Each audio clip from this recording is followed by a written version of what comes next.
الحمد للہ رب العالمین بارہ الخلائق الاجمعین والصلاة والسلام والتحیۃ والاکرام علی سیدنا و حبیبنا ابی القاسم محمد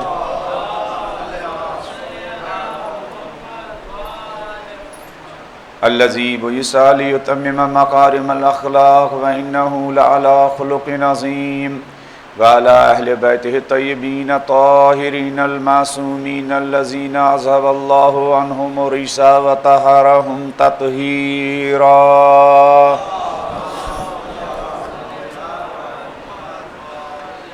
ولعنة الدائمة على أعدائهم أجمعين من الآن إلى قيام يوم الدين أما بعد فقد قال مولانا الحسين عليه السلام الناس عبید الدنیا والدین لاق علی السنتہم رب اشرح لی صدری ویسر لی امری واحلل عقدۃ من لسانی یفقہوا قولی۔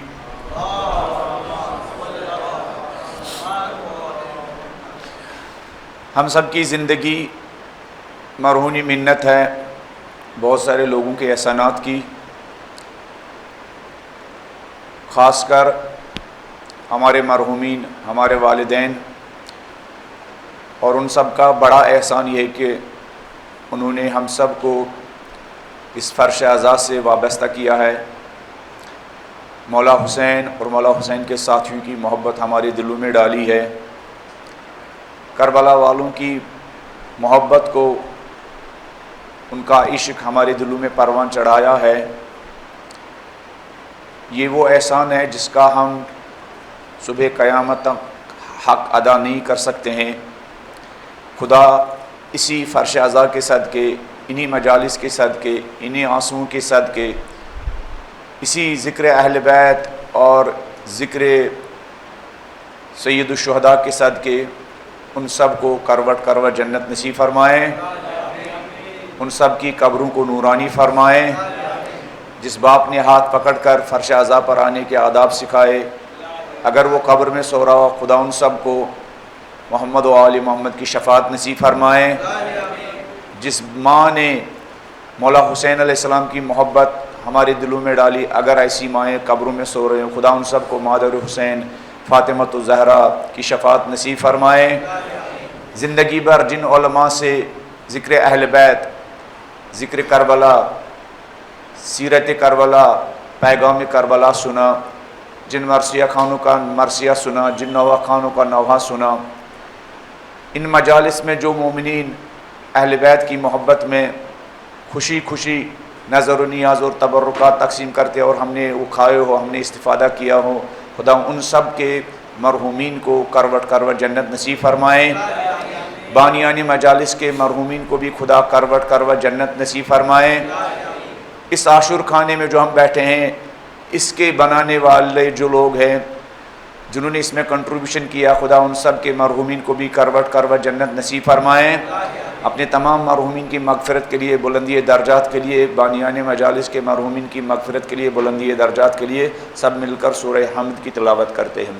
بسم اللہ الرحمن الرحیم، الحمد للہ رب العالمین، الرحمن الرحیم، مالک یوم الدین، ایاک نعبد و ایاک نستعین، اہدنا الصراط المستقیم، صراط الذین انعمت علیہم غیر المغضوب علیہم ولا الضالین۔ بسم اللہ الرحمن الرحیم، قل هو اللہ احد اللہ صمد لم یلد ولم یولد ولم یکن لہ کفوا احد۔ اپنی صحت و سلامتی کے لیے جن کے سروں پر ماں باپ کا آسمانی اور خدائی سایہ ہے، وہ سایہ آپ کے ہم سب کے سروں پر تا دیر باقی رہنے کے لیے، ہمارے گھر میں جو بیوی بچے ہیں، بہن بھائی ہیں، ان کی صحت و سلامتی کے لیے، آس پاس جو پڑوسی ہے، مومنین و مومنات ہیں، ان سب کی صحت و سلامتی کے لیے، دین کے تمام خدمت گزاروں کی صحت و سلامتی کے لیے، خصوصاً فرزندان زہرا حضرت آیت اللہ عظمیٰ خامنئی، حضرت آیت اللہ عظمیٰ سید علی سیستانی، سید حسن نصر اللہ اور دیگر دین کے خدمت گزاروں کے لیے جو مشرق مغرب جنوب شمال دین کی خدمت انجام دے رہے ہیں، ان سب کی صحت و سلامتی کے لیے بلند آواز میں ایک صلوات پڑھ دیجیے۔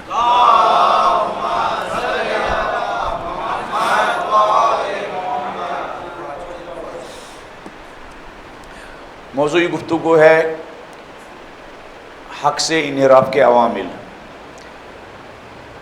کون سی وجوہات کی بنیاد پر انسان حق سے، حق کے امام سے، حق کے راستے سے، حق کی تحریک سے، حق کے انقلاب سے، حق کے مشن سے کیا پیچھے ہٹتا ہے، یا بالکل ہی ساتھ نہیں دیتا ہے، یا کچھ دیر ساتھ دیتا ہے اور پھر کیا بیچ راستے ہی میں پیچھے مڑتا ہے، بیچ راستے ہی میں اپنے آپ کو حق سے، حق کے راستے سے جدا کرتا ہے. ابتدائی مجلس میں اشارہ کیا کہ دنیا پرستی اور دنیا کی غلامی ایک وہ بہت بڑا ریزن ہے جس کی وجہ سے انسان حق کا ساتھ نہیں دیتا ہے، حق کے راستے سے منحرف ہو رہا ہے. اور کل اشارہ کیا، ہلکا سا اشارہ کیا، ایک بڑا ریزن جس کی وجہ سے انسان حق کا ساتھ نہیں دے پاتا ہے یا حق کے راستے پر نہیں چل پاتا ہے، حق کے امام کے ساتھ ساتھ اور ہم قدم نہیں چل پاتا ہے، وہ ہے کہ اگر انسان نے دین کو کیا صحیح سے نہ سمجھا ہو، اگر انسان نے دین کو سطحی انداز میں سمجھا ہو، اگر انسان نے دین کی صحیح انڈرسٹینڈنگ نہ حاصل کی ہو، اگر دین کا فہم انسان کا ٹھیک نہ ہو، اگر دین کا ادراک انسان کا ٹھیک نہ ہو، ایسے انسان بھی جب حق کے ساتھ کچھ دیر چلتے ہیں، پھر یا حق کی سختیوں کی وجہ سے، یا پھر لوگوں کے پروپیگنڈے کی وجہ سے، یا حق کے راستے میں سختیوں کی وجہ سے، یا حق کے مقابلے میں جو ہے ان کی لالچ کی وجہ سے اور ان کے دباؤ کی وجہ سے، خوف کی وجہ سے، ایسے لوگ بھی حق کا دامن چھوڑ دیتے ہیں، ایسے لوگ بھی حق کا ساتھ نہیں نبھاتے ہیں، ایسے لوگ بھی حق کے ساتھ ساتھ نہیں چل پاتے ہیں. کچھ نمونے کل میں نے عرض کیے ہیں. اور اگر ہم اہل بیت علیہ السلام کی زندگی پر نظر دوڑاتے ہیں کہ دو طرح کے لوگ ملتے ہیں، وہ لوگ جنہوں نے اہل بیت کے ساتھ کمال درجے کی کیا وفاداری نبھائی ہے، وہ بھی کٹھن ترین مرحلوں میں انہوں نے اہل بیت علیہ السلام کا ساتھ دیا. اور کچھ لوگ وہ ہے جو اہل بیت کے ساتھ چلتے چلتے اور ایک بیک اہل بیت علیہ السلام سے جدا ہو گئے. کربلا میں بھی وہ منظر ہمیں نظر آتے ہیں، ایسے لوگ نظر آتے ہیں، ایسے نمونے نظر آتے ہیں، اور باقی اماموں کی زندگی میں بھی ایسے لوگ ہمیں نظر آتے ہیں جو سختیوں میں، مشکلات میں، دشواریوں میں حق کا ساتھ نہیں دے سکے. شہید استاد مرتضیٰ مطہری کی ایک کتاب ہے جاذبہ و دافع علی، امام علی علیہ السلام کی زندگی سے متعلق. امام علی علیہ السلام کی زندگی میں کتنی کشش ہے، کس طرح وہ حق پرست انسانوں کو اپنی طرف کھینچتے ہیں، اور دافع اور علی علیہ السلام کس طرح اپنی زندگی سے ان لوگوں کو دور کرتے ہیں جو عدل کے دشمن ہیں، جو انصاف کے دشمن ہیں، جو حق کے دشمن ہیں. انسان کے اندر یہ کوالٹی ہونی چاہیے کہ وہ حق پرستوں کو اپنی طرف کھینچے اور حق کے دشمنوں کو اپنے سے دور کرے. جاذبہ یعنی اپنے کھینچنے کی صلاحیت، قریب کرنے کی صلاحیت، ہاں اٹریکشن کی صلاحیت، ایک کشش ہوتی ہے ایک انسان کے اندر. اور شہید مرتضیٰ مطہری کے بقول دنیا میں سب سے زیادہ جس انسان کے اندر حق پرستوں کو، انصاف پسندوں کو، حریت پسندوں کو اپنے طرف کھینچنے کی صلاحیت تھی، وہ علی علیہ السلام کی ذات تھی، علی علیہ السلام کی ذات تھی. اور جس طرح عدل کے دشمنوں کو، انصاف کے دشمنوں کو، حق کے دشمنوں کو علی علیہ السلام کا کینہ تھا، کسی اور کا کینہ نہیں تھا. علی علیہ السلام کی زندگی میں یہ دونوں چیزیں، بہت ہی خوبصورت کتاب ہے، اگر آپ کو ملے تو اس کا مطالعہ ضرور کیجیے گا. اگر آپ خرید نہیں سکتے ہیں تو قبلہ یہاں موجود ہے، یا آپ کو کیا جتنی چاہے آپ ان سے PDF کیا ایسی کتابوں کی حاصل کر سکتے ہیں. انگلش میں چاہے تو انگلش میں بھی آپ کو یہ دے سکتے ہیں، اردو میں چاہے تو اردو میں بھی دے سکتے ہیں. الحمدللہ مولا حجت الاسلام والمسلمین حیدر عباس بھائی دنیا بھر میں لوگوں کو کیا اس طرح کی کتابوں کو بیچتے رہتے ہیں. دنیا بھر میں، حیدرآباد میں بیٹھے ہوئے ہیں، دنیا بھر میں ایک واٹس ایپ پر ایک کلک کے ذریعے لوگوں کو کتابیں بیچتے رہتے ہیں. یہ پڑھنے والی کتاب ہے. شہید مرتضیٰ مطہری نے کچھ نمونے بیان کیے کہ جنہوں نے علی علیہ السلام کے راستے میں کمال درجے کی سختیوں کے باوجود علی علیہ السلام کا ساتھ دیا. کیوں؟ اس لیے کہ کل بھی جو میں نے اشارہ کیا، جن کے وجود میں علی علیہ السلام کی محبت رچی بسی ہو وہ تلواروں کی نیچے مر سکتے ہیں، لیکن علی علیہ السلام کی جدائی کیا برداشت نہیں کر سکتے. یہ پیغمبر کی حدیث بھی ہے مولا علی علیہ السلام کی بھی حدیث ہے نہج البلاغہ میں کہ اگر میں جو لوگ مجھ سے محبت کرتے ہیں اگر میں ان کے سروں پر تلوار بھی چلاؤں تب بھی وہ مجھ سے جدا نہیں ہوں گے، اور اگر میں اپنے دشمنوں کو منافقین کو زندگی بھر بھی خدمت کروں تب بھی ان کی دشمنی میں کمی نہیں ہوگی، بلکہ ان کی دشمنی میں کیا روز بروز اضافہ ہی ہوگا۔ وہ لوگ جنہوں نے علی علیہ السلام کا ساتھ نبھایا سخت ترین مرحلوں میں، ان کے اندر کیا تھا؟ ان کے اندر عشق علی علیہ السلام ان کی زبانوں پر نہیں تھا، عشق علی ان کے وجود میں تھا، ان کی دل کی گہرائیوں میں تھا۔ دو تین نمونے میں عرض کرتا ہوں کہ تاکہ پتہ چلے کہ حق کے راستے میں ساتھ نبھانے والے لوگ کیسے ہوتے ہیں۔ شہید مرزا دو نمونے نقل کرتے ہیں، ایک نمونہ شہید مرزا مطہری نقل کرتے ہیں اسی کتاب میں جاذب و دافع امام علی علیہ السلام کی زندگی میں جو لوگوں کو اپنی طرف کھینچنے کی صلاحیت ہے۔ ایک نمونہ شہید مرزا مطہری نقل کرتے ہیں، ایک غلام سیاہ غلام نے ایک مرتبہ ایک گناہ کیا تھا، چوری کی تھی، لوگ ان کو مولا علی علیہ السلام کی خدمت میں لے کے آئے، یا علی اس نے چوری کی۔ مولا نے پوچھا کیا یہ لوگ صحیح کہہ رہے ہیں؟ کہا مولا میں نے چوری کی۔ کہا اگر دوسری مرتبہ اقرار کیا تم نے چوری کا تو جان لو تمہارے ہاتھ کاٹے جائیں گے، حد جاری ہوگی۔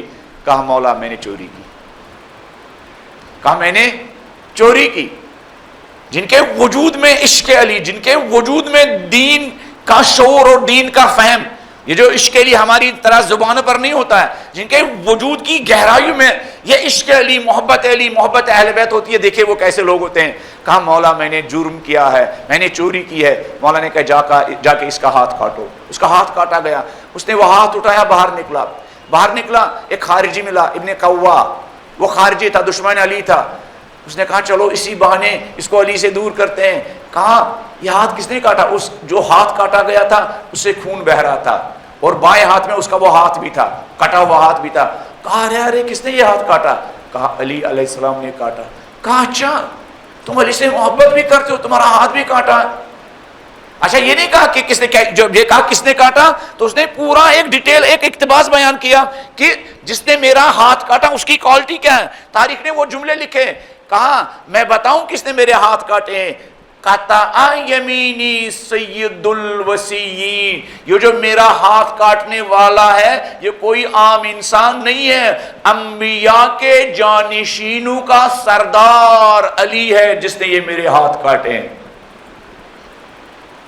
قائد و قر المحجلین، روز قیامت نورانی انسانوں کا قائد و پیشوا، اس نے یہ میرے ہاتھ کاٹے ہیں۔ اسی طرح بہت سارے جملے کے تو ابن قوا نے کہا اللہ اس نے تمہارا ہاتھ بھی کاٹا ہے اور تم اس کی فضائل بھی بیان کر رہے ہو، اس کے تعریف بھی بیان کر رہے ہو۔ یہ دیکھو جب دل کی گہرائیوں میں محبت اہل بیت ہو، جب دل کی گہرائیوں میں روح کے ایک ایک گہرائی میں، انسان کے خون میں، انسان کے گوشت میں جب کیا یہ دین کی فکر، دین کا شعور، عشق اہل بیت، عشق علی، عشق حسین ہو تو ایسے انسان وجود میں آتے ہیں۔ کہا کیوں نہ تعریف کروں اس انسان کی جس کی محبت میری دل کی گہرائی میں، میری خون کی روانی میں، میرے گوشت کے ایک ایک ٹکڑے میں اس کی محبت بسی ہوئی ہے، میں کیوں نہ اس کی تعریف کروں۔ آسان تھوڑی ہے۔ ہم لوگ کربلا جاتے ہیں حاجت لے کے، حاجت پوری نہیں ہوتے ہیں، پھر دل شکستہ ہو کے کیا واپس آتے ہیں، اور اندر سے زبان سے تو اظہار نہیں کرتے ہیں لیکن اندر سے کہتے ہیں کہ میں نے اتنے پیسے خرچ کیے تھے، 1.5 لاکھ خرچ کیا تھا، اور لیکن یہاں بھی مولا نے مجھے خالی ہاتھ لوٹا، علیہ باللہ ہے نا۔ یا وہاں 2 دن ہمیں کھانا نہیں ملا، سختیاں میں رہے، مشکلات میں رہے، پریشان رہے، تو اندر سے کہتے ہیں میں کیوں آیا تھا، یہ 1.5 لاکھ روپیہ ضائع ہو گیا۔ وجہ کیا ہے اس کی؟ وجہ یہ ہے کہ یہ جس محبت کا ہم زبان سے اظہار کر رہے ہیں وہ محبت ابھی ہمارے دل کی گہرائیوں میں نہیں اتری ہے۔ اگر دل کی گہرائی میں اتری ہوتی تو یہی علی علیہ السلام کی محبت ہماری زندگی میں انقلاب برپا کرتی، یہی علی علیہ السلام کی محبت ہمارے دل کی گہرائیوں میں انقلاب برپا کرتی، ہماری زندگی کی تبدیلی کے لیے یہی اہل بیت، یہی علی علیہ السلام کی محبت کافی ہے۔ اس لیے شہید مرزا مطہری اسی کتاب میں کہتے ہیں یہ جو مکتب تشیع میں شیعت میں محبت پر اتنا زور دیا گیا ہے، محبت پر، محبت کی اتنی تاکید کی گئی ہے، کیوں؟ اس لیے کہ محبت انسانوں کو تبدیل کرنے میں جتنا رول ادا کر سکتا کوئی اور چیز ادا نہیں کر سکتا۔ شہید مرزا مطہری کہتے ہیں لوگوں کو 1000 طریقوں سے کیا تبدیل کیا جا سکتا ہے، 1000 طریقوں سے لوگوں کے اندر اصلاح کی جا سکتی ہے، 1000 طریقوں سے لوگوں کو کیا حق کی طرف لایا جا سکتا ہے، 1000 طریقوں سے لوگوں کی تربیت ہو سکتی ہے، 1000 طریقوں سے کہ لوگوں کے اندر کیا لوگوں کے فکروں کو تبدیل کیا جا سکتا ہے۔ لیکن شہید مرزا مطہری فرماتے ہیں لوگوں کی تبدیلی کا بہترین راستہ انسان کامل اور پرفیکٹ انسان کی محبت ایک انسان کے دل میں ڈالو، سب سے کارگر جو تربیت کا وسیلہ یہی محبت ہے، محبت ہے۔ پھر وہ ایک مثال بھی دیتے ہیں، شہید مرزا مطہری مثال دیتے ہیں کہ اگر کسی جگہ لوہے کے چھوٹے چھوٹے ذرے، چھوٹے چھوٹے ٹکڑے پڑے ہوئے ہوں، ہوتا ہے نا جو لوگ لوہے کے ساتھ کام کرتے ہیں ان کے دکان کے سامنے، کارخانے کے سامنے لوہے کے چھوٹے چھوٹے ٹکڑے ہوتے ہیں۔ شہید مرزا مطہری فرماتے ہیں ان لوہے کے ٹکڑوں کو ہاتھ سے اٹھائیں گے تو ہاتھ زخمی ہو سکتے ہیں، ہاتھ زخمی ہو سکتے ہیں، بہت دشوار کام ہے، بہت سخت کام ہے۔ شہید مرزا مطہری کہتے ہیں اگر ایک انسان کے ہاتھ میں میگنیٹ ہو، اگر ایک انسان کے ہاتھ میں کیا ہو، میگنیٹ ہو، تو اس میگنیٹ کے ذریعے ان لوہے کے چھوٹے چھوٹے ذرات کو، ٹکڑوں کو آسانی کے ساتھ اور سہولیت کے ساتھ اٹھایا جا سکتا ہے اور انسان کے ہاتھ بھی زخمی نہیں ہو سکتے ہیں۔ شہید فرماتے ہیں بہت سارے وسیلوں کے ذریعے انسانوں کی تربیت کی جا سکتی ہے۔ بچوں کو، نوجوانوں کو ہم اسکول بھیجے، مکتب بھیجے، درسگاہ بھیجے، حوزہ بھیجے، کالج بھیجے، یونیورسٹی بھیجے، کسی عالم دین کے پاس بھیجے، ان کے ذریعے بھی تبدیلی آ سکتی ہے، ان کے ذریعے بھی تربیت ہو سکتی ہے۔ لیکن شہید مرزا مطہری فرماتے ہیں وہ چیز جو انسان کی تبدیلی میں سب سے کارگر وسیلہ ہے وہ یہ کہ ایک انسان کے دل میں ولی خدا کی اور کامل انسان کی، اہل بیت کی محبت ڈالی جائے۔ جس طرح وہ میگنیٹ آسانی کے ذریعے ان لوہوں کے ٹکڑوں کو کیا کھینچ لیتی ہے، اسی طرح ولی خدا کی محبت، ولی خدا کی محبت کا کیا وہ میگنیٹ جو ہے انسان کی تبدیلی میں، انسان کی تربیت میں اثر رکھتا ہے۔ اسی لیے بہت تاکید کی ہے اہل بیت نے، اسی لیے اجر رسالت کیا محبت اہل بیت علیہم السلام کو اجر رسالت کے طور پر فرض کیا گیا ہے، مگر شرط یہ ہے کہ وہ محبت واقعی ہو، وہ پھر لخلقہ زبان نہ ہو، محبت واقعی ہو۔ اسی کتاب میں شہید ایک اور واقعہ نقل کرتے ہیں محبت کا اثر کیا ہوتا ہے، محبت حق کے راستے میں انسان کے اندر کس قدر پائیداری ایجاد کرتا ہے۔ محبت، حقیقی محبت، وہ محبت نہیں ہے، وہ محبت نہیں ہے جس کو ہم کیا گناہ کرنے کے لیے بہانہ بناتے ہیں، وہ محبت نہیں ہے۔ اس طرح کے لوگوں کی محبت شہید نقل کرتے ہیں ابن سکیت متوکل کے زمانے میں ایک ادیب تھا اور متوکل کے بچوں کا ٹیچر، متوکل کے بچوں کا ٹیچر ان کے بچوں کو پڑھاتا تھا۔ متوکل کو کسی انفارمر نے، کسی مخبر نے انفارمیشن دی تھی کہ یہ جو تمہارے بچوں کو پڑھاتا ہے یہ علی علیہ السلام کا ماننے والا ہے، یہ شیعہ ہے۔ تو ایک دن متوکل کے بچوں کا اس نے ایگزام لیا، تو اب رزلٹ لے کے متوکل کے پاس پہنچا تو متوکل نے اس کا امتحان لیا کہ دیکھو یہ شیعہ ہی ہے یا لوگ ایسے افواہ پھیلا رہے ہیں، یہ شیعہ ہی ہے یا لوگ ایسے ہی افواہ پھیلا رہے ہیں۔ کہاں یہ بتاؤ ابن سکیت، یہ جو میرے 2 بچے ہیں جن کو تم اتنے سالوں سے پڑھاتے ہو، یہ 2 بچے تمہیں زیادہ محبوب ہے یا علی علیہ السلام کے 2 بیٹے حسن و حسین تمہاری نگاہوں میں زیادہ محبوب ہے؟ دربار میں ایک انسان کھڑا ہے، نوکری بھی کر رہا ہے، تنخواہ بھی مل رہی ہے، گھر بھی اسی سے چل رہا ہے، ہاں، اور تنہا دربار میں کھڑا ہے، نوکری کا جانے کا بھی خطرہ ہے، بچوں کے بھوکے رہنے کا بھی خطرہ ہے، بیوی بچوں کا بھی خطرہ ہے، ان کو روٹی ملے گی یا نہیں، یا یہاں سے کیا نوکری سے برخاست کرنے کا بھی خطرہ ہے، دربار سے نکلنے کا بھی خطرہ ہے نا، اور جان کا بھی خطرہ ہے. تو شہید کہتے ہیں کہ جب ابن سکیت نے یہ جملہ سنا تو اس کے دل میں آگ لگی کہ یہ انسان کتنا مغرور ہو چکا ہے، یہ اپنے بچوں کا علی کے 2 بیٹوں حسن و حسین کے ساتھ مقایسہ اور مقابلہ اور کمپیئر کرنے کی جرات کر رہا ہے.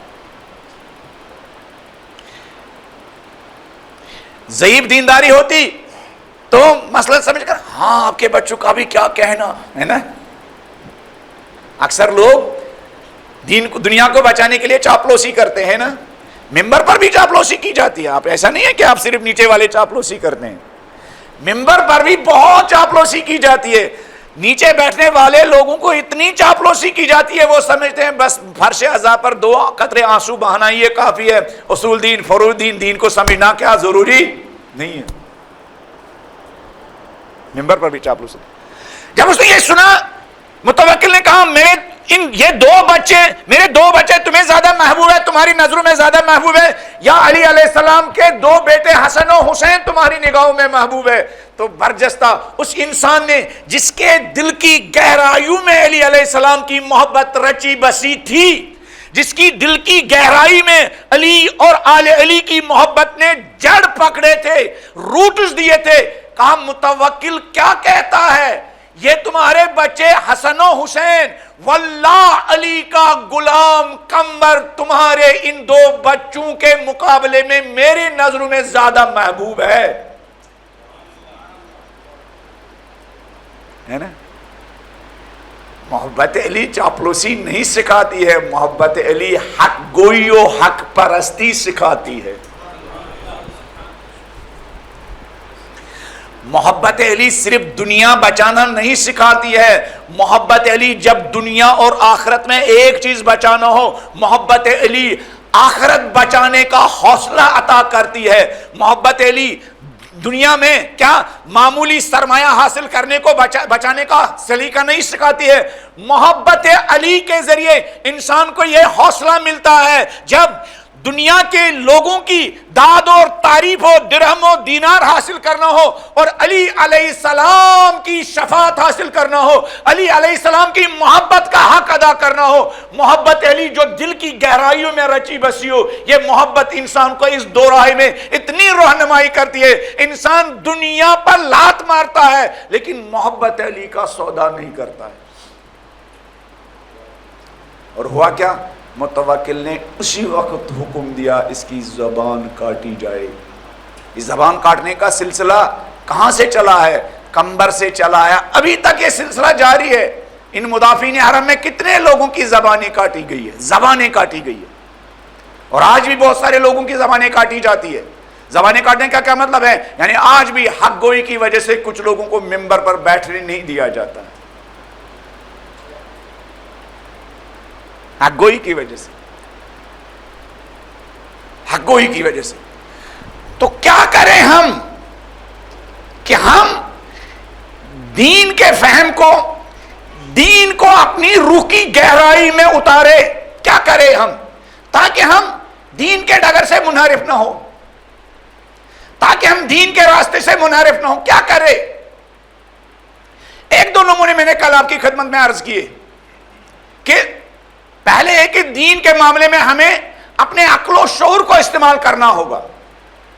جب تک شعوری دینداری نہ ہوگی تو دین دنیا میں بھی کوئی فائدہ نہیں پہنچا سکتا، آخرت میں بھی کوئی فائدہ نہیں پہنچا سکتا.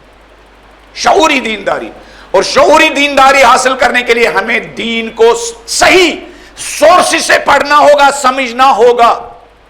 جس طرح ہم نے مجلسوں میں شرکت کرنے کو اپنے اوپر فرض کیا ہے، اسی طرح ایسی کلاسز، ایسے پروگراموں میں شرکت کو اپنے اوپر فرض اور لازم قرار دینا ہے جہاں ہم دین کی کیا شعوری کیا فہم اور ادراک حاصل کر سکے، اپنے اوپر واجب قرار دینا ہے. اور ایسا پاسبل بھی ہے.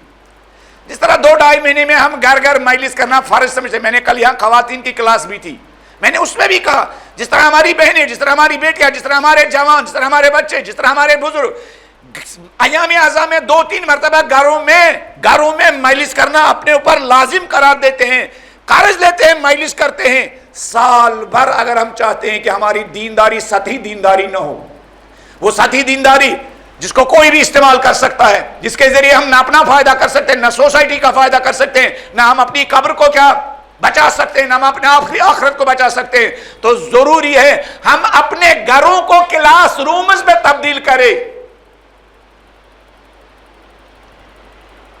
جس طرح ہم مجلس کرنا فرض سمجھتے ہیں، ہم ایک عالم دین کو دعوت دے، لوگوں کو بلائے، رشتہ داروں کو بلائے، پڑوسیوں کو بلائے. آج ہمارے گھر میں نہج البلاغہ کی کلاس ہے، شرکت کیجئے گا، شرکت کیجئے گا.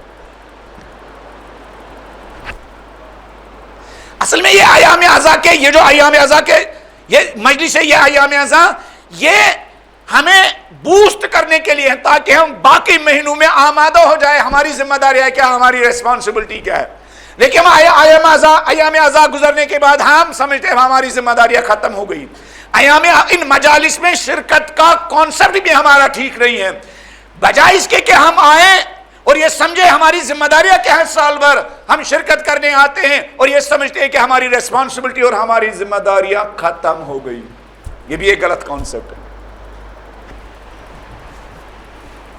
جیسے آپ دور دور سے آتے ہیں مجلس میں شرکت کرنے، فارغ سمجھتے ہیں ایام اعزا ہے، شرکت کرے، اچھی بات ہے.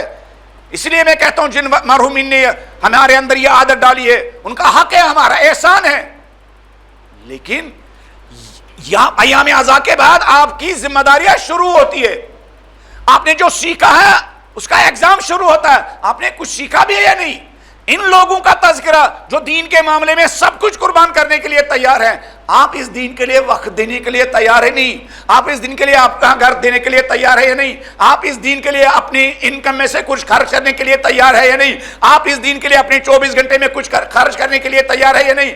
آپ اس دن کے لیے اپنی سوسائٹی میں کچھ ٹائم، کچھ اپنا ٹیلنٹ، اپنی صلاحیتیں دینے کے لیے تیار ہے یا نہیں؟ ایام اعزا کے بعد پتہ چلے گا آپ نے اس فرش اعزا پر آنے کے بعد ذمہ داری کا پیغام لیا یا نہیں. آپ نے کیا، آپ فرش اعزا پر آنے کے بعد غیر ذمہ دار ہو گئے. تو ایک چیز ہے کہ جو دین کی سطحی فہم، سطحی انڈرسٹینڈنگ سے ہم باہر آ جائے، شعور کی بنیاد پر ہم دین کو انڈرسٹینڈ کریں، فکر کی بنیاد پر، غور و فکر. کل بھی وہ آیت ذکر کی کہ خدا نے ایسے لوگوں کو بدترین جانور کہا ہے، ان شر الدواب الصم البکم الذین لا یعقلون. بدترین وہ لوگ ہیں جو عقل و شعور سے کام نہیں لیتے ہیں. ہم زندگی کے ہر مسئلے میں عقل و شعور سے کام لیتے ہیں، لیکن دین کا معاملہ جب آتا ہے تو ہم اپنے عقل کو سائیڈ میں رکھتے ہیں. جب اپنی کریکٹر بلڈنگ کا مسئلہ آتا ہے تو ہم عقل کو سائیڈ میں رکھتے ہیں. جب اپنی آخرت کا مسئلہ آتا ہے تو ہم اپنے عقل و شعور کو سائیڈ میں رکھتے ہیں. جب دین کا مسئلہ آتا ہے، جب دین کے شعور کا مسئلہ آتا ہے تو ہم اپنے عقل و شعور کو سائیڈ میں رکھتے ہیں. زندگی میں ایک ایک چیز میں ہم اپنے عقل و شعور کو استعمال کرتے ہیں. صرف وہ ایک جگہ جہاں ہم اپنے عقل و شعور پر پابندی لگاتے ہیں، استعمال ہی نہیں کرتے، غور و فکر ہی نہیں کرتے ہیں، وہ دین ہے. دنیا کے معاملے میں سب لوگ ہمیں کہتے ہیں کتنا ٹیلنٹڈ ہے، کتنا چالاک ہے، کتنا زیرک ہے، کتنا عقل مند ہے، کتنا ذہین ہے، کتنا فتین ہے. لیکن جہاں دین کا مسئلہ ہوتا ہے، اور عرض کیا اگر ہم چاہتے ہیں کہ ہماری دینداری مضبوط ہو تو ہمارا اٹھنا بیٹھنا ایسے لوگوں کے ساتھ ہو جن کی دینداری مضبوط ہو، جن کی دینداری سطحی نہ ہو، جن کا دین کا شعور ساتھی نہ ہو، جن کا دین کا فہم ساتھی نہ ہو، جن کی دین کی انڈرسٹینڈنگ کیا ساتھی نہ ہو. نبی کریم کی حدیث ہے کہ کیسے لوگوں سے اٹھے، یہ ہمارے نوجوانوں کے لیے، کیسے لوگوں سے اٹھے کہ ان کے ساتھ اٹھنے بیٹھنے سے ہماری دنیا بھی بن جائے، ہماری آخرت بھی بن جائے. ان کے ساتھ اٹھنے بیٹھنے سے ہمارا دین بھی محفوظ ہو، ہماری آخرت بھی محفوظ ہو. ان کے ساتھ اٹھنے بیٹھنے سے ہمارا کیریئر بھی محفوظ ہو، ہمارا کیریکٹر بھی محفوظ ہو. ان کے ساتھ اٹھنے بیٹھنے سے ہمارا گھر بھی محفوظ ہو اور ہماری سوسائٹی بھی محفوظ ہو. ان کے ساتھ اٹھنے بیٹھنے سے ہمارا گھر بھی محفوظ رہے اور ہماری قبر بھی محفوظ رہے. کون لوگ؟ ہم بھی خود بھی محفوظ رہے، ہمارے بچے بھی محفوظ رہے. بلند آواز میں صلوات پڑھ دیجیے.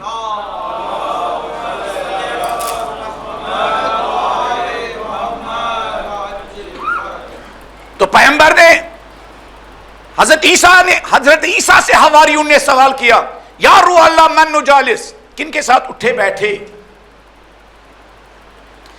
اس ٹاپک کے بارے میں اہل بیت نے بہت کچھ کہا ہے.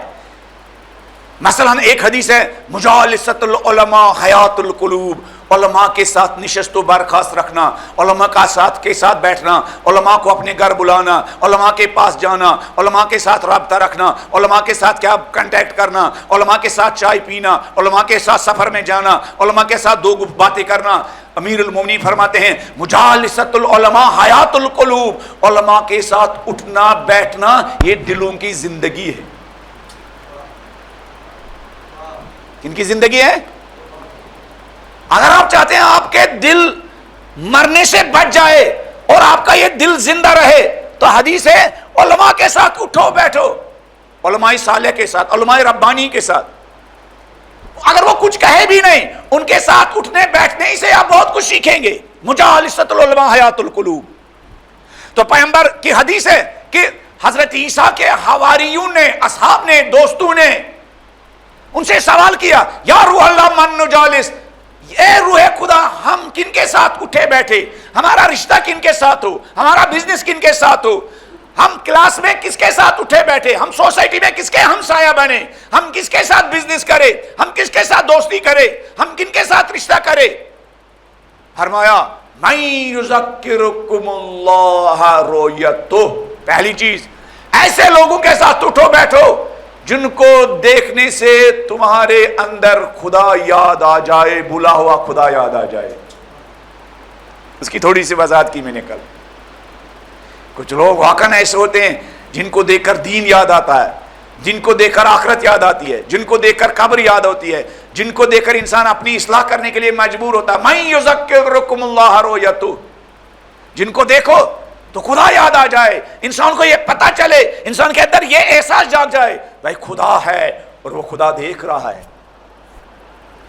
کچھ لوگوں کے زندگی کے معاملات اتنے منظم ہیں، توحید ان پر اس طرح حاکم ہے، کچھ لوگوں کے زندگی کے معاملات پر اس طرح توحید اس طرح سایہ فگن ہے کہ ان کے معاملات سے انسان کو توحید کا پیغام مل جاتا ہے. کچھ لوگ اپنے زندگی کے معاملات میں اتنا خیال رکھتے ہیں ایک ایک پیسے کا. کچھ لوگوں کے گھر جاتے ہیں تو ایک بڑی سی لسٹ لگی ہوتی ہے، فلان کا قرضہ میرے اوپر ہے. میں نے دیکھا ایسے لوگوں کو، فلان کا اتنا قرضہ ہے، لسٹ لگی ہوئی ہوتی ہے کہ خدا نہ خواستہ رات ہی کو اگر ملک الموت آیا اور مجھے اس دنیا میں ٹرانسفر کیا، کم سے کم کیا میرے بچے یہ قرض ادا کرے. کچھ لوگوں کے موبائل پر میں نے دیکھا، وہ جو سکرین ہوتا ہے اس پر دیکھا میں نے لکھا ایک دو چیزیں اپنی ذمہ داریاں ہیں لکھی ہوئی ہوتی ہے.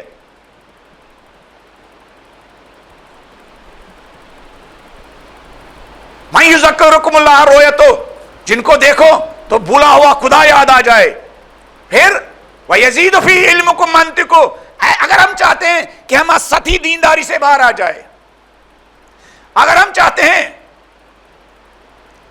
بلند آواز میں صلوات پڑھ دیجیے. ادھر آئیے ادھر آئیے ادھر آئیے نہیں ادھر آئیے ادھر آئیے.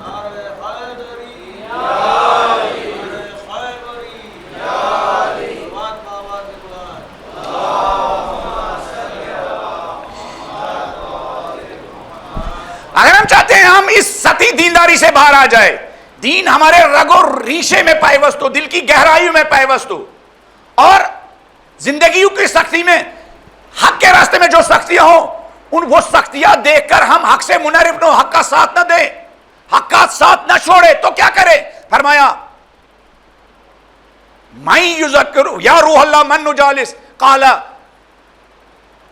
من یذکرکم اللہ رؤیتہ، جس کو دیکھو تو بھولا ہوا خدا یاد آ جائے.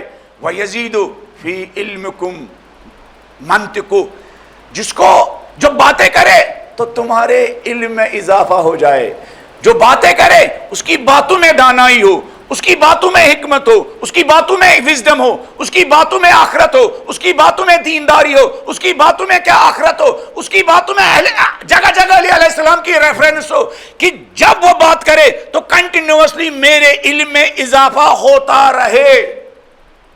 ایسے لوگوں سے اٹھے کہ وہ باتیں کرے, ہمارے اندر علم میں اضافہ ہو جائے. جگہ جگہ انڈیا میں ایڈورٹائز لگے ہوئے ہوتے ہیں, an idea can change life.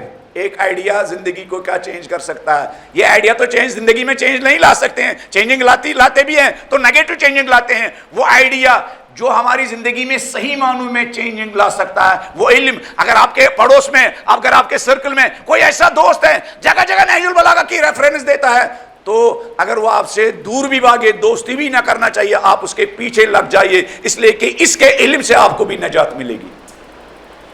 اس کے علم سے آپ کو نجات ملے گی. مولا علی علیہ السلام کے اصحاب ایسے ہی تھے. شہید مرزا مدنی نے 2-3 جگہ لکھا ہے کہ کیسے علی علیہ السلام کے عاشق, وہ جو علی کے علم کے عاشق تھے. ہمارے اندر پتہ نہیں علی کا کون سا عشق ہے, علی کے کمالات کا, علی کے علم کا ہمارے اندر ابھی عشق نہیں ہے. نہج البلاغہ کا عشق ہمارے دلوں میں ابھی پیوست ہوا ہی نہیں. علی کے ایسے ہی لوگ عاشق تھے جو علم علی کے عاشق تھے, جو فکر علی کے عاشق تھے.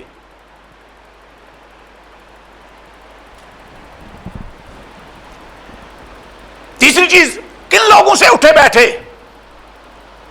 کن لوگوں سے اٹھے بیٹھے جن کے اٹھنے بیٹھنے سے ہمارے اندر دین کا فہم مضبوط ہو, ہماری دینداری مضبوط ہو, ہمارا ایمان مضبوط ہو, ہمارا تقوی مضبوط ہو, ہمارا کریکٹر مضبوط ہو, نیکیوں کی رغبت پیدا ہو, گناہوں سے دور رہنے کا جذبہ اور حوصلہ پیدا ہو. کن لوگوں سے اٹھے؟ فرمایا وَيُرَغِّبُكُمْ فِي الْخَيْرِ عَمَلُ.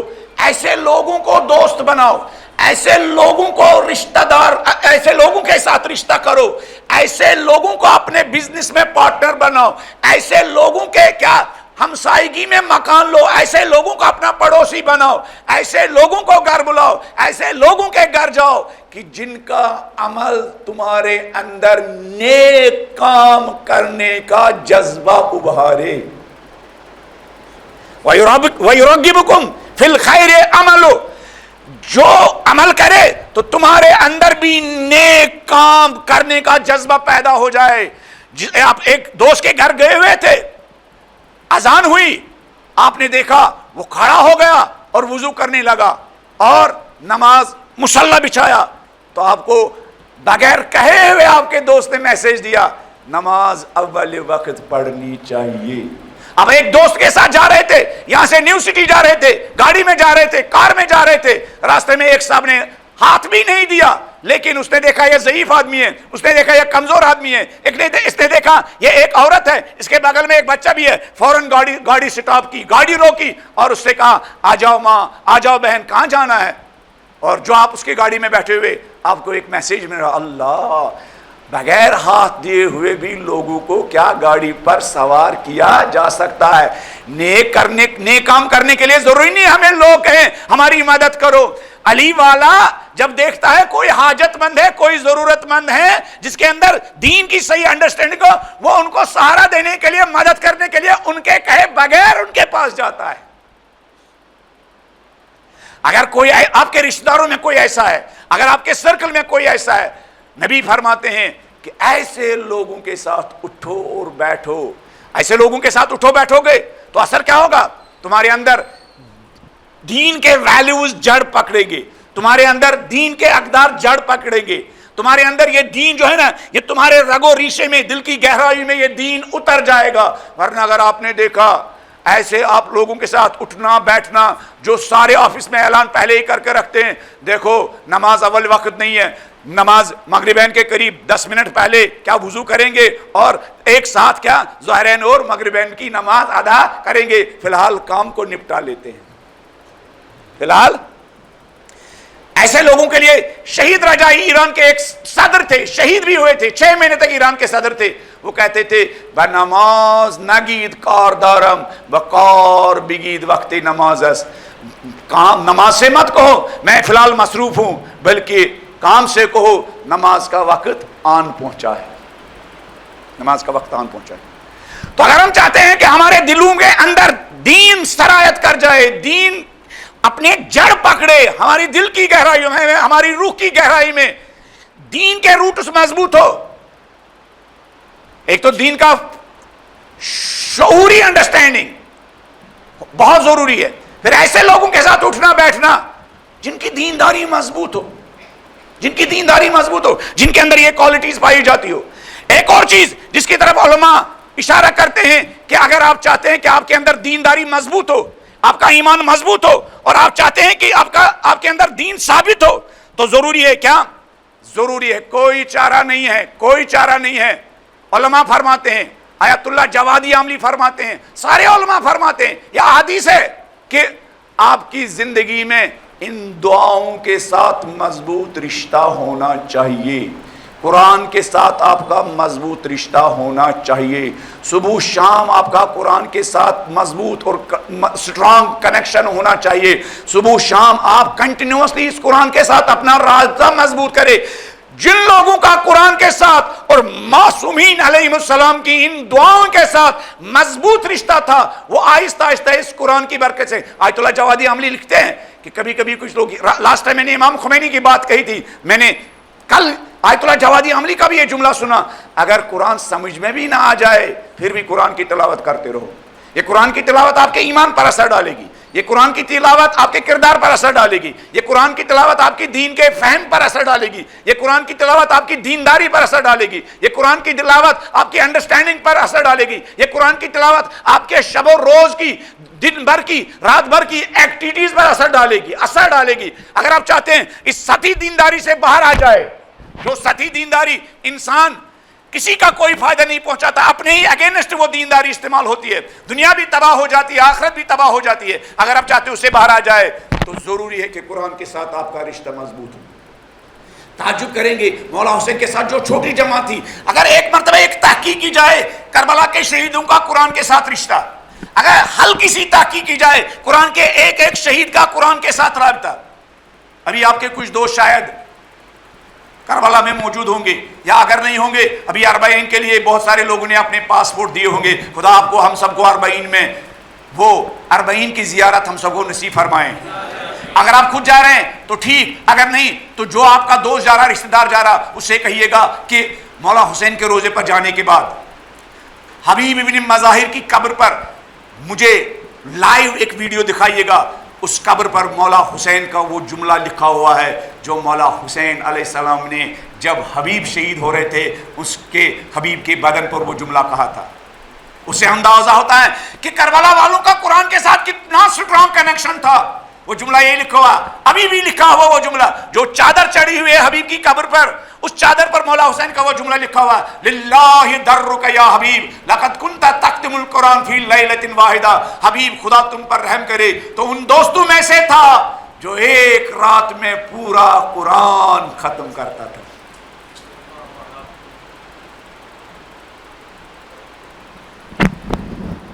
حبیب مولا کا جملہ، حبیب خدا تم پر رحم کرے تو ان لوگوں میں سے تھا جو پوری رات ایک قرآن کا ختم کرتا تھا۔ کیوں نہ کرتا؟ اس لیے کہ حبیب صحیح معنوں میں حسین کا دوست تھا، حبیب کے دل میں صحیح معنوں میں حسین کی محبت تھی۔ اگر ہمارے دل میں بھی حسین علیہ السلام کی صحیح محبت ہوتی تو میرے اور آپ کے گھر میں قرآن گرد و غبار نہ کھاتا۔ موبائل پر قرآن انسٹال کرنے کے باوجود ہم قرآن کم کھولتے ہیں، دوسرے ایپ زیادہ کھولتے ہیں۔ کل جا کے یہی ہمارا موبائل ہماری مشکل کھڑی کرے گا، یہ موبائل وہاں جا کے گواہی دے گا، پالنے والے میں یہ پلاسٹک کی چیز، ہاں آئرن کے چھوٹے چھوٹے ذروں سے بنی ہوئی چیز، میں جس ریسپیکٹ کا حقدار نہیں تھا تیرے اس بندے نے مجھے وہ ریسپیکٹ دیا، میں جس کیئر کا محتاج نہیں تھا تیرے اس بندے نے اتنا میرا کیئر کیا۔ پالنے والے اس کو میری زندگی میں مہینے میں اس کو گھنٹوں دینے چاہیے، پالنے والے یا اپنے 24 گھنٹے میں 10 گھنٹے مجھے دیتا تھا۔ صبح اٹھتا تھا میری طرف نگاہ کرتا تھا، رات کو سوتے سوتے بھی پہلے میری طرف جی بھر کے دیکھتا تھا، جی تو بھرتا ہی نہیں تھا، لیکن پالنے والے میں گواہی دیتا ہوں اس نے ایک دن قرآن انسٹال کیا تھا، پالنے والے کبھی توفیق نہیں ہوئی اس جو قرآن انسٹال کیا تھا موبائل پر اس قرآن کو اپنے دل و دماغ پر انسٹال کرتا۔ پالنے والے میرے وجود پر قرآن کو انسٹال کیا، لیکن پالنے والے میں گواہی دیتا ہوں جو موبائل پر قرآن انسٹال کیا تھا اس موبائل کو کبھی اپنے دل و دماغ پر انسٹال نہیں کیا۔ پالنے والے میں گواہی دیتا ہوں اگر اس نے قرآن کو اپنے وجود پر انسٹال کیا ہوتا بالکل اسی طرح جس طرح میرے اوپر قرآن انسٹال کیا ہوتا، پالنے والے جو اس کی لمبی گناہوں کی لسٹ ہے وہ گناہوں کی لسٹ کیا اس کے ہسٹری میں نہ ہوتی۔ للہ درک یا حبیب لقد کنت تختم القرآن فی لیلۃ واحدہ۔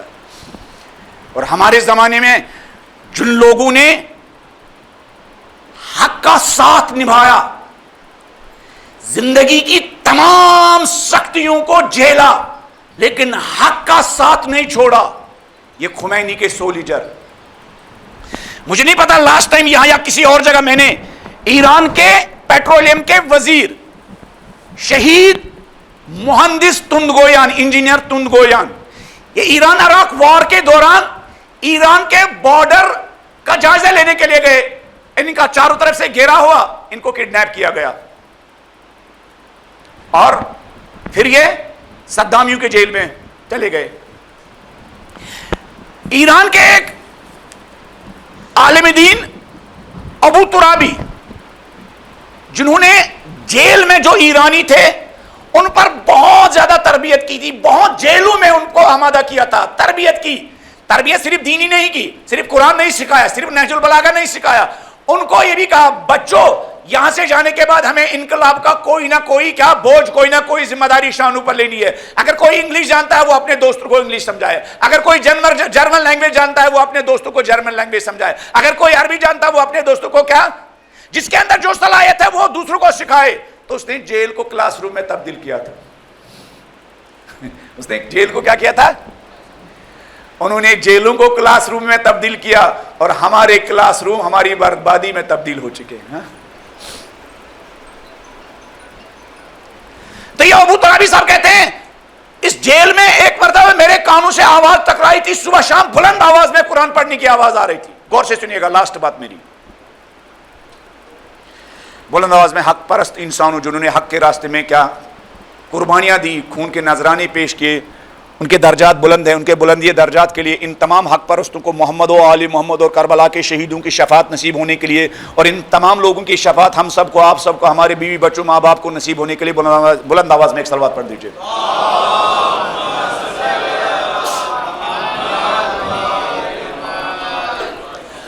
یہ ابو ترابی نقل کرتے ہیں ایک دن مجھے کوشچننگ کے لیے لیا گیا، سوال پوچھنے کے لیے، باز جوئی کے لیے۔ کہا جب میں جا رہا تھا جو جیلر، جو فوجی مجھے ہاتھ پکڑ کے لے کے جا رہا تھا آفس میں جہاں میری کوشچننگ ہونے والی تھی، جہاں مجھے سوال پوچھے جا رہے تھے، میں نے اس سے کہا یہ دیر تک قرآن پڑھنے کی آواز کہاں سے آ رہی ہے؟ جیل سے صبح شام قرآن پڑھنے کی آواز آتی تھی بلند آواز میں۔ کہا یہ کہاں سے آتی ہے؟ کہا یہ آپ کے پیٹرولیم کے وزیر انجینئر تنگویان ہیں جو دیر تک قرآن کی تلاوت کرتے ہیں بلند آواز میں۔ کہا کیوں؟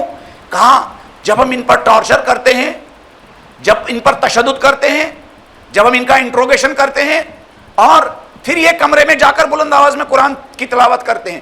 کہا اچھا آپ اس کو ٹارچر کیوں کرتے ہیں؟ سنیے گو، سطحی دینداری ہو تو وہ کہاں انسان کو لے کے جاتی ہے، اور دین انسان کے رگ و ریشے میں پائبست ہو گیا تو وہ انسان کو کہاں لے کے جاتی ہے۔ کہا تم ان سے کیوں انٹروگیشن کرتے ہو، کیوں ٹارچر کرتے ہو، یہ تشدد کیوں کرتے ہو؟ کہا ہمارا ایک ہی مطالبہ ہے۔ کہا کیا مطالبہ ہے؟ کہا چونکہ یہ وزیر ہے، منسٹر ہے، وہ بھی پیٹرولیم کا وزیر۔ کہا ہم اس سے کہتے ہیں تم صرف بغداد آ جاؤ، عراق کے نیشنل چینل پر صرف خمینی کے بارے میں 2 جملے کہو کہ خمینی نے ایران کی قوم کو علیہ باللہ برباد کیا، گمراہ کیا، اور ہماری تباہی کے سبب، ہماری ساری تباہی کا سبب کیا ہے؟ خمینی ہے۔ ہمارا اس سے پہلے جو شاہی نظام تھا وہی ہمارے لیے بہتر تھا۔ پھر تم جس کنٹری میں جانا چاہو، یورپ کا ویزا دلوائیں گے، امریکہ کا ویزا دلوائیں گے، یورپ میں مکان دلوائیں گے، امریکہ میں ویزا دلوائیں گے، امریکہ میں آپ کو گھر دلوائیں گے، جتنے پیسے چاہو لے جاؤ، صرف نیشنل ٹی وی پر آ کر 2 جملے کہو خمینی نے اپنے انقلاب کے ذریعے ایران کی ملت پر کوئی احسان نہیں کیا، کوئی کیا ٹھیک کام نہیں کیا، بلکہ ایران کے امام خمینی نے انقلاب کے ذریعے ایرانی قوم کو برباد کیا، ہمارا جو اس سے پہلے نظام تھا وہی ہمارے لیے بہتر تھا، یہی مطالبہ ہے۔ کہا مگر یہ ماننے کے لیے تیار ہے کہا اتنا انٹروگیشن کیا، اتنا تشدد کیا، اتنا ٹارچر کیا کہ یہ ٹارچر کے بعد بارہا بے ہوش ہوا، اس کی بدن کی کئی ساریاں ہڈیاں ٹوٹ چکی ہے، مگر اس کے ارادے توڑنے میں ہم کامیاب نہیں ہوئے۔ مجھے دوستو یہ بتاؤ، کون لوگ ایسے حالات میں، کون لوگ ان کنڈیشنز میں کیا اپنے دین کو بچا سکتے ہیں، ریزسٹنس دکھا سکتے ہیں، مقاومت دکھا سکتے ہیں؟ ہمارے تھوڑا سا بخار ہو جاتا ہے تو ہمارے جان کے لالے پڑ جاتے ہیں، ایمان کے بھی لالے پڑ جاتے ہیں، دین کے بھی لالے پڑ جاتے ہیں۔ ایسے لوگ، ایک مطالبہ ان سے کیا جا رہا، ٹی وی پر آ جاؤ، اگر یہ چاہتے بہانہ بنا دیں، اب مولا میری ہڈیاں ٹوٹ گئی، اب میں برداشت نہیں کر سکتا ہوں۔ پھر یہ جیلر ابو ترابی سے کہتے ہیں جوں ہم ان پر ٹارچر زیادہ کرتے ہیں، جوں ہم ان پر تشدد زیادہ کرتے ہیں، جوں ہم ان پر انٹروگیشن زیادہ کرتے ہیں، جوں اس کی بدن کی ہڈیاں ٹوٹ جاتی ہے، اتنا یہ اپنے روم میں، اپنے کمرے میں جانے کے بعد قرآن کی تلاوت زیادہ کرتا ہے۔ قرآن کی تلاوت کے ذریعے اس کو کیا ملتا ہے؟ اس کو روحانی انرجی مل جاتی ہے، اس کا ایمان مضبوط ہو جاتا ہے، اس کا دین مضبوط ہو جاتا ہے، اس کا خوف خدا مضبوط ہو جاتا ہے، اس کا صبر مضبوط ہو جاتا ہے، اس کے اندر جو پائیداری کا جذبہ وہ اور مضبوط ہو جاتی ہے۔ اس سوشل میڈیا کی اس جنگ میں، جو ایک جنگ ہے جس کو ہم سمجھتے نہیں یہ جنگ ہے، اگر ہم چاہتے ہیں اس جنگ میں اپنی ایمان کی ریزسٹنس کو مضبوط کرے، اپنی دین کی ریزسٹنس کو مضبوط کرے، اپنی دینی فکر و شعور کو پائیدار کرے، مضبوط کرے، تو وسیلہ کیا ہے؟ حسین کہتے ہیں میرے حبیب کی طرح قرآن کے ساتھ زیادہ رابطہ کرو۔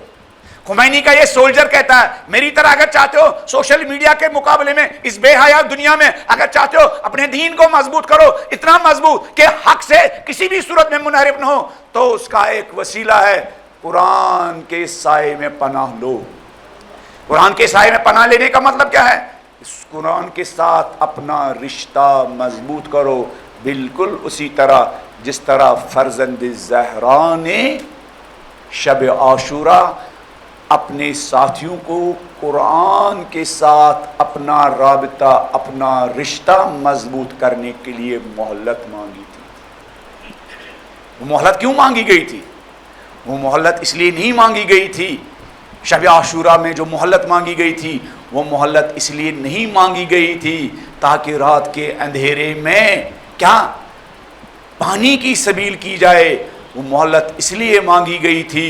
مولانا علمدار کربلا سے کہا تھا ارجع الیہم فإن استطعت ان تؤخرهم الی غدوہ، میرے بھائی عباس یہ لعین اسی وقت جنگ کرنا چاہتے ہیں، جاؤ ان سے کہو آج رات کی مہلت دو۔ کیوں مہلت مانگنی ہے مولا؟ نصلی لربنا اللیل، آج بھائی عباس پوری رات نمازوں میں بسر کریں گے، وندعو آج پوری رات دعاؤں میں بسر کریں گے، ونستغفرہ آج پوری رات استغفار میں بسر کریں گے، فہو یعلم، میرے بھائی عباس میرا خدا جانتا ہے، اور قیامت تک میرے عزاداروں سے کہنا میری پسند کیا تھی، فہو یعلم، میرے بھائی عباس میرا خدا جانتا ہے، میرا خدا جانتا ہے، کیا جانتا ہے؟ انی احب الصلاۃ، مجھے نمازوں سے کس قدر عشق ہے، والہانہ عشق ہے، و تلاوت کتاب، اور مجھے زہرا کے فرزند کو قرآن کی تلاوت سے کتنی محبت ہے، والاستغفار، مجھے رات کے اندھیرے میں استغفر اللہ پڑھنے سے کتنا عشق ہے، و کثرت الدعاء، اور کثرت کے ساتھ دعا پڑھنے سے مجھے کتنا عشق ہے۔ حسین ہمیں روڈ میپ دے رہے ہیں۔ اب چاہتے ہیں اپنے ایمان کو مضبوط کرے، نمازوں میں پناہ لو۔ اب چاہتے ہو اپنے ایمان کو مضبوط کرو، اپنی دینداری کو مضبوط کرو۔ اگر چاہتے ہو حق کے راستے سے منحرف نہ ہو، حق کے ڈگر سے منحرف نہ ہو، تو کیا ہے؟ مولا فرماتے سولوشن یہ ہے نمازوں کے سائے میں پناہ لو، قرآن کے ساتھ سائے میں پناہ لو، استغفار کے سائے میں پناہ لو، دعائے کمیل کے سائے میں پناہ لو۔ یہ جو تاکیبات ہمارے اماموں نے ہمیں سمجھائے ہیں، کتنی عظیم نعمت ہے یہ ہمارے لیے۔ اگر ایک ایک جملے پر غور و فکر کرے تو یہی ایک ایک جملہ ہمارے ایمان کو مضبوط کرنے کے لیے کافی ہے۔ یہی تاکیبات کے ایک ایک جملے، تاکیبات کا ایک ایک سینٹنس ہماری آخرت کو بنانے کے لیے کافی ہے، ہماری دنیا کو بنانے کے لیے کافی ہے، ہمارے کیریئر کو بنانے کے لیے کافی ہے، ہمارے کریکٹر کو بنانے کے لیے کافی ہے، ہماری زندگی کو تاریکی سے نکالنے کے لیے، نورانی بنانے کے لیے یہی جملے کافی ہے۔ یہی سیرت ہے، یہی سنت ہے سید الشہداء علیہ السلام۔ کربلا کے شہیدوں نے ان تمام حالات میں جو پائیداری دکھائی، جو مقاومت دکھائی، جو استقامت دکھائی، اس استقامت کے پیچھے کیا تھا؟ اس استقامت کے پیچھے ان کی دین کی صحیح انڈرسٹینڈنگ، ان کی نگاہوں میں، ان کے دلوں میں دین کی فہم اور دین کا ادراک سطحی نہیں تھا۔ شب عاشورہ جب مولا نام گن کے بتا رہے تھے کل کون کون شہید ہو جائے گا، شب عاشورہ جب مولا اپنے ساتھیوں سے کہہ رہے تھے کہ کل کون کون شہید ہو جائے گا، اس خیمے میں پیچھے بیٹھا ہوا 13 سال کے جوان نے یہ محسوس کیا، ایسا لگتا ہے کہ کل شہیدوں میں میرا نام نہیں ہوگا، ایسا لگتا ہے مولا نے بہت سارے لوگوں کا نام لیا، میرا نام نہیں لیا۔ اللہ اکبر، ہم میدان سے غیر حاضر رہے خوش ہو جاتے ہیں، اور یہ کربلا والے ان کی دینداری کیا تھی، ان کا ایمان کیا تھا، ان کا حوصلہ کیا تھا، ان کی پائیداری کیا تھی، انہوں نے دین کو کیا سمجھا تھا، انہوں نے امامت کو کیا سمجھا تھا، انہوں نے توحید کو کیا سمجھا تھا۔ حضرت قاسم بلند ہوئے خیمے میں، کہا چچا جان آپ نے سارے شہیدوں کا نام لیا، کیا میں کل ان لوگوں میں سے نہیں ہوں جو آپ کی رکاب میں جام شہادت نوش فرمائیں گے؟ اللہ اکبر، اللہ اکبر۔ انہیں جب حضرت قاسم نے یہ محسوس کیا شاید شہیدوں کی لسٹ میں میرا نام نہیں ہوگا، کھڑے ہوئے اپنے چچا سے، وقت کے امام سے سوال کیا۔ مولا نے ایک سوال کیا تاکہ دنیا والوں کو بتائے دیکھو میرے ساتھ کتنے مضبوط ایمان کے لوگ ہیں، تاکہ دنیا والوں کو بتائے دیکھو میرے ساتھ کتنے مضبوط ایمان اور مضبوط ارادوں کے لوگ ہیں۔ فرمایا قاسم قبل اس کے کہ میں تیرے سوال کا جواب دوں تو میرے ایک سوال کا جواب دو۔ قاسم ذرا مجھے بتاؤ اور قیامت تک آنے والے انسانوں کو بتا دو کہ میرے ساتھی کیسے ہیں۔ فرمایا مولا حسین کیف الموت عندک، قاسم قبل اس کے کہ میں تمہیں یہ تمہارے سوال کا جواب دوں ذرا مجھے یہ بتاؤ کہ موت اور راہ خدا میں شہید ہونا تیری نگاہوں میں کیسا ہے؟ قاسم نے برجستہ کہا احلا من الاصل، چچا جان آپ پوچھتے ہیں راہ خدا میں پر ہونا میری نگاہوں میں کیسا ہے؟ چچا جان آپ پوچھتے ہیں راہ خدا میں خون میں نہلانا میری نگاہوں میں کیسا ہے؟ اعلی من الاصل، چچا جان میرا جواب یہ ہے کہ ہماری نگاہوں میں شاید اتنا شیرین نہیں ہے جتنا راہ خدا میں شہید ہونا ہماری نگاہوں میں شیرین ہے۔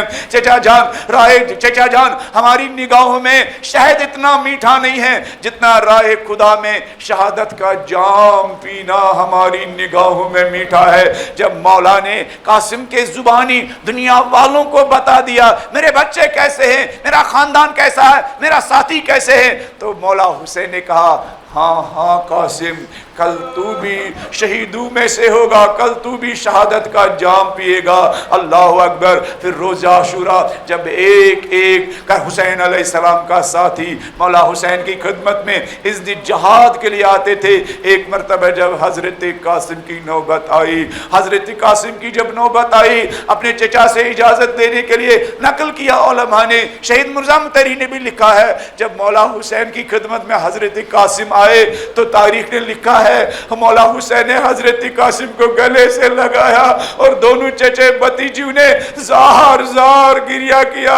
مجھے نہیں معلوم مولا حسین نے اس موقع پر کیوں گریہ کیا، شاید اپنے بھائی حسین مجتبیٰ کی مظلوم شہادت یاد آئی ہوگی، شاید یاد آیا ہوگا ایک زمانہ وہ تھا جب میرے بھائی کے جنازے پر تیر برسائے گئے، اب میرے بھائی کی وہ امانت مجھ سے اس جہاد کے لیے آ رہی ہے، مجھ سے اس جہاد کے لیے حاضر ہو رہی ہے۔ اللہ اکبر۔ دونوں چچا بھتیجوں نے زار زار گریہ کیا۔ بعض لوگ کہتے ہیں دونوں چچا بھتیجے بے ہوش بھی ہو گئے، گش کھایا حضرت قاسم نے، مولا حسین علیہ السلام نے، اور اس کے بعد جب حضرت قاسم رن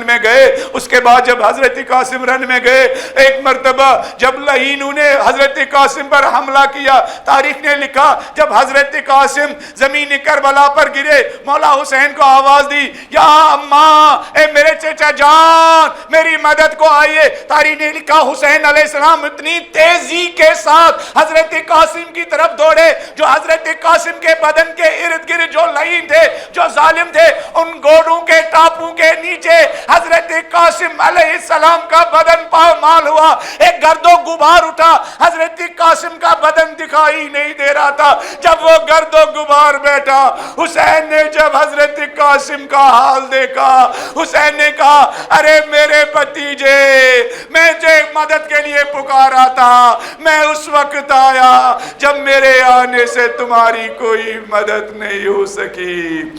اللہ لعنت اللہ علی القوم الظالمین وسیعلم الذین ظلموا ای منقلب ینقلبون۔ انا للہ و انا الیہ راجعون، رضا بقضاء و تسلیما لامرہ۔ پالنے والے اس فرش ازا کے صدقے، پالنے والے ان مجالس کے صدقے، پالنے والے اس عزاداروں کے ان پاک آنسوؤں کے صدقے، پالنے والے کربلا کے شہیدوں کی یاد کے صدقے، پالنے والے اہل بیت کے صدقے، ہم سب کو اپنے ایمان کو مضبوط کرنے کی توفیق عطا فرما۔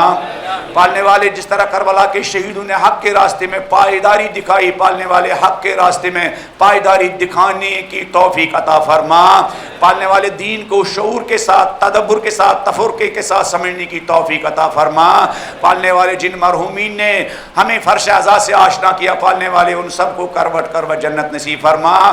پالنے والے جس ماں نے فرش اعزاز سے آشنا کیا، حسین اور کربلا والوں کی محبت ہمارے دلوں میں ڈالی، پالنے والے اگر ایسی ماں قبر میں سو رہی ہو، پالنے والے ایسی ماؤں کو مادر حسین فاطمہ الزہرا کی شفاعت نصیب فرما۔ پالنے والے جس باپ نے انگلی پکڑ کر، ہاتھ پکڑ کر فرش اعزا پر آنے کے آداب و اطوار سکھائے، پالنے والے اگر ایسے باپ، اگر ایسے والدین قبر میں سو رہے، پالنے والے ایسے تمام والدینوں، کربلا والوں کی، کربلا کے شہیدوں کی شفاعت نصیب فرما۔ پالنے والے زندگی بھر جن علماء سے، جن دین کے خدمت گزاروں سے اہل بیت کے فضائل، کربلا والوں کے فضائل اور کربلا والوں کے مسائب سنے، پالنے والے اگر ایسے دین کے خدمت گزار اس دنیا سے چلے گئے ہوں، پالنے والے ان سب کو محمد و آل محمد کے جوار میں جگہ عنایت فرما۔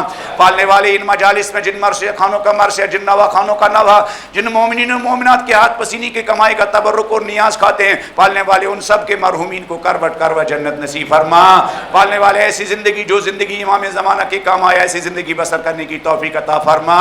پالنے والے ایسی جوانی جس جوانی کا خریدار امام زمانہ بنے، ایسی جوانی بسر کرنے کی توفیق عطا فرما۔ پالنے والے ایسے دوست جو ہمارا ہاتھ پکڑ کر ہم سب کو امام زمانہ کی طرف لے جائے، ایسے دوست اختیار کرنے کی توفیق عطا فرما، ایسے دوست ہم سب کو نصیب فرما۔ پالنے والے ایسی اولاد جن کے ہاتھوں میں مولا امام زمانہ کا علم ہو، پالنے والے ایسے بچوں کی تربیت کرنے کی توفیق عطا فرما۔ پالنے والے ایسا مال جو مال امام زمانہ کے مشن کے کام آئے، پالنے والے ایسا مال کمانے کی توفیق عطا فرما۔ پالنے والے دین کے تمام خدمت گزاروں کا سایہ ہم سب کے سروں پر دراز فرما۔ پالنے والے ظلم و جور سے دنیا بھر چکی ہے، پالنے والے زہرا کے آخری فرزند امام زمانہ کے ظہور میں تاجیل فرما۔